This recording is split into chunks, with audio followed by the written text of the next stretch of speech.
Assalamualaikum warahmatullahi wabarakatuh. Hai, halo teman-teman semuanya. Perkenalkan, kami dari kelompok 9 yang akan memaparkan materi mengenai landasan psikologis pendidikan dalam mata kuliah landasan pendidikan. Sebelum kita menyelami materi yang menarik ini, alangkah baiknya jika kami memperkenalkan diri. Yang pertama ada Tiara Yuningsi dengan NIM 2504134. Yang kedua ada Suaida Hani dengan NIM 2505131. Yang ketiga ada Azhara Siti Halimah dengan NIM 2505936. Yang terakhir ada AS Nurtia dengan NIM 2503636. Baik, mari kita memulai pembahasan. Yang pertama dimulai dari pengertian. Pengertian landasan psikologis pendidikan adalah dasar atau pijakan dalam dunia pendidikan yang bersumber dari ilmu psikologi, khususnya yang berkaitan dengan perilaku, kepribadian, dan perkembangan peserta didik. Pendidikan tidak hanya fokus pada pengetahuan, tapi juga harus memperhatikan aspek kejiwaan siswa seperti emosi, motivasi, minat, serta cara berpikir mereka dalam belajar. Selanjutnya ada tujuan. Yang pertama, untuk memahami perilaku dan karakter siswa secara lebih mendalam. Yang kedua, menciptakan pembelajaran yang sesuai dengan perkembangan psikologis peserta didik. Yang ketiga, menumbuhkan motivasi belajar dan semangat berprestasi. Dan yang terakhir, membantu siswa mengatasi hambatan emosional dan sosial dalam belajar. Sekian dari saya, akan dilanjutkan oleh rekan saya. Baik, untuk yang selanjutnya itu ada ruang lingkup landasan psikologis pendidikan. Yang pertama, perkembangan peserta didik. Ini mencakup tentang aspek fisik, kognitif, sosial, dan emosional. Yang selanjutnya ada proses belajar mengajar. Bagaimana siswa dapat memahami, menerima, dan mengingat pembelajaran. Yang selanjutnya ada motivasi dalam belajar. Ini faktor-faktor yang mendorong siswa untuk belajar. Dan yang terakhir ada perbedaan individu. Setiap siswa itu unik dan mempunyai kemampuan dan cara belajar yang berbeda-beda. Dan yang selanjutnya itu ada beberapa teori psikologi yang menjadi dasar pendidikan.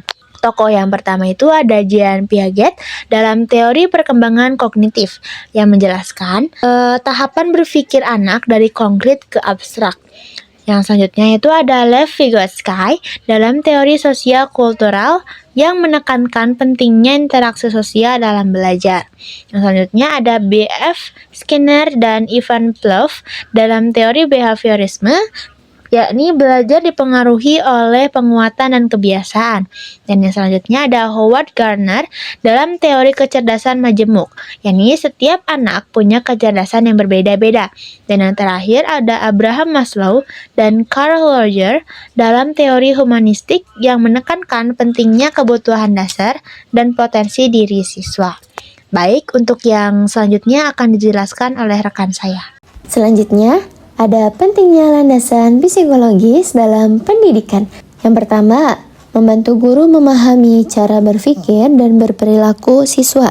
Dengan memahami aspek psikologi, guru dapat menyesuaikan pendekatan mengajar sesuai gaya belajar, minat, dan kemampuan siswa. Yang kedua, mendorong guru menciptakan lingkungan belajar yang aman dan nyaman. Lingkungan yang positif membantu siswa lebih fokus, percaya diri, dan berani berpendapat. Nah, yang ketiga, menjadi dasar dalam menentukan metode dan strategi pembelajaran. Pengetahuan psikologis membantu guru memilih metode yang sesuai, seperti behaviorisme untuk pembiasaan atau konstruktivisme untuk pemahaman mendalam. Dan yang terakhir, membantu guru menghadapi siswa dengan masalah emosional atau motivasi belajar yang rendah. Guru dapat mengenali tanda-tanda stres atau memberi dukungan emosional melalui pendekatan yang manusiawi dan empati. Selanjutnya, ada contoh penerapan di sekolah. Guru memberikan pujian atau menghargai untuk meningkatkan motivasi belajar siswa.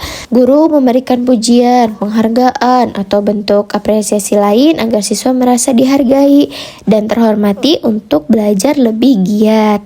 Contohnya, dengan memberi ucapan bagus, keren, mantap, atau poin tambahan bagi siswa yang berusaha keras, bukan hanya yang nilainya tinggi. Nah, yang kedua, Guru menyesuaikan metode mengajar sesuai dengan tahapan perkembangan siswa. Nah, guru memahami bahwa setiap tahapan usia memiliki kebutuhan belajar yang berbeda. Misalnya, siswa SD cenderung suka belajar yang lewat permainan, sedangkan siswa SMP lebih suka diskusi atau eksplorasi mandiri. Yang ketiga, guru membangun hubungan positif agar siswa merasa aman dan percaya diri di kelas.